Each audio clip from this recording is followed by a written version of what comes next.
গণপ্রজাতন্ত্রী বাংলাদেশ সরকারের বিদ্যুৎ, জ্বালানি ও খনিজ সম্পদ মন্ত্রণালয় কর্তৃক বিগত 4/7/2025 তারিখে প্রকাশিত অফিস আদেশ উপেক্ষা করে নেস্কো রংপুর জোন কর্তৃক বাসাবাড়ি, বেসরকারি অফিস ও ব্যবসা প্রতিষ্ঠানে গ্রাহকদের প্রবল আপত্তি সত্ত্বেও জবরদস্তিমূলক কায়দায় বিদ্যুতের পোস্টপেইড মিটার অপসারণ করে বাধ্যতামূলকভাবে দুর্নীতিগ্রস্ত, গ্রাহক শোষণ ও হয়রানির প্রিপেড মিটার প্রতিস্থাপন করার যাবতীয় কার্যক্রম বেআইনি ও অবৈধ মর্মে ঘোষণামূলক ডিক্রি কামনায় দেওয়ানি কার্যবিধির এক আদেশের ৮ বিধি মোতাবেক বাদীগণের এই প্রতিনিধিত্বমূলক মোকদ্দমা, আমরা যে মোকদ্দমাটি করেছি সেই মোকদ্দমাটির নাম্বার হচ্ছে 543/2026।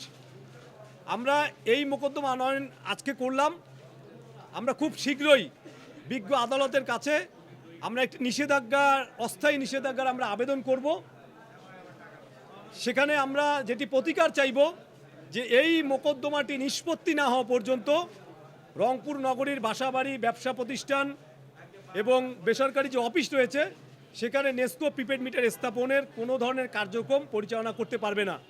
আমরা খুব শীঘ্রই আমরা একটা অস্থায়ী নিষেধাজ্ঞার আবেদন করব এবং আমরা যেটি প্রত্যাশা করি যে বিজ্ঞ আদালত, ন্যায় বিচারক, আমাদের সর্বশেষ ভরসাস্থল হচ্ছে বিজ্ঞ আদালত।